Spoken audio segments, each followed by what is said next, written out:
दिल्ली देश की राजधानी, जहां संसद है, सुप्रीम कोर्ट है, राष्ट्रपति भवन है, बड़े बड़े मंत्रालय है, लेकिन जैसे ही आसमान से कुछ घंटों की तेज बारिश होती है तो राजधानी की रफ्तार थम जाती है। सड़कें नदी बन जाती हैं, गाड़ियां रेंगने लगती हैं और लोग घंटों ट्रैफिक जाम में फंस जाते हैं। सवाल यह है कि आखिर हर साल करोड़ों रुपए खर्च होने के बावजूद दिल्ली का यही हाल क्यों होता है? आखिर बारिश के साथ दिल्ली की सड़कें जाम की गिरफ्त में क्यों आ जाती हैं? और सबसे बड़ा सवाल, क्या इस समस्या का कोई अस्थायी समाधान नहीं है या फिर साल जनता सिर्फ आश्वासनों के बारिश ही सुनती रहेगी? नमस्कार, मैं हूं दीपिका और आप देख रहे हैं डायनामाइट न्यूज। बारिश के दौरान दिल्ली के कई इलाके सबसे ज्यादा प्रभावित होते हैं।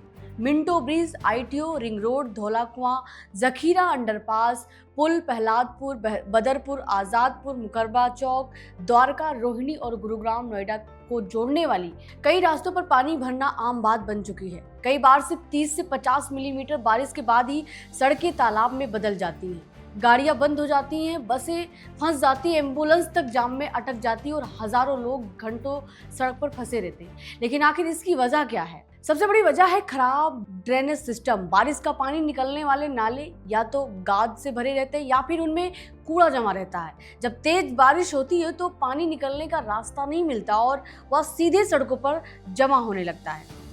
दूसरी बड़ी वजह है अनियोजित शहरीकरण। पिछले 2 दशकों में दिल्ली में कंक्रीट का विस्तार तेजी से हुआ। पार्क, खुले मैदान और मिट्टी वाली जमीन कम होती गई है। पहले बारिश का पानी जमीन में चला जाता था, लेकिन अब लगभग हर जगह सीमेंट और कंक्रीट है।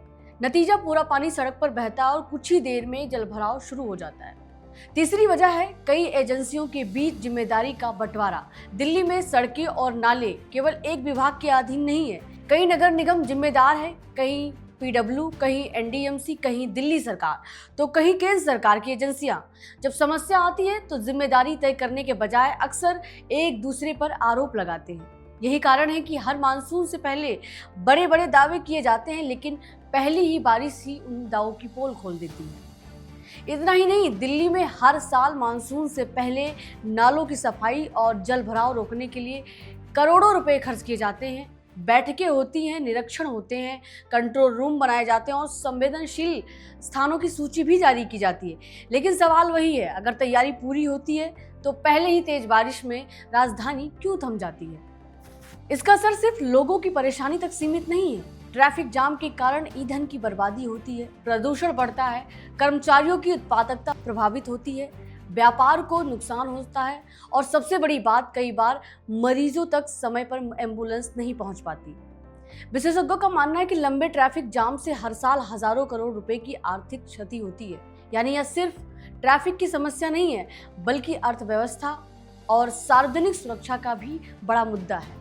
अब सवाल समाधान का है, क्या इसका हल है? बिल्कुल, जरूरत है आधुनिक स्टॉर्म वाटर ड्रेनेज सिस्टम की, नालों की समय पर वैज्ञानिक सफाई की, जल भराव वाले क्षेत्रों की स्थायी इंजीनियरिंग सुधार की, रेन वाटर हार्वेस्टिंग को बढ़ावा देने की और सबसे महत्वपूर्ण, सभी एजेंसियों के बीच बेहतर समन्वय की।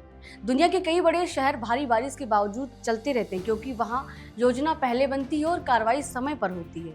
देश की राजधानी का चेहरा पूरे भारत की पहचान माना जाता है, लेकिन अगर हर मानसून में दिल्ली की सड़कें नदी बन जाएं, लोग घंटों जाम में फंसे रहें और हर साल वही तस्वीरें दोहराई जाएं, तो यह केवल मौसम की समस्या नहीं, बल्कि व्यवस्था पर भी बड़ा सवाल है। अब वक्त आ गया कि जिम्मेदारी तय हो, जवाबदेही तय हो और राजधानी को हर साल बारिश के भरोसे नहीं, बल्कि मजबूत व्यवस्था के भरोसे चलाया जाए।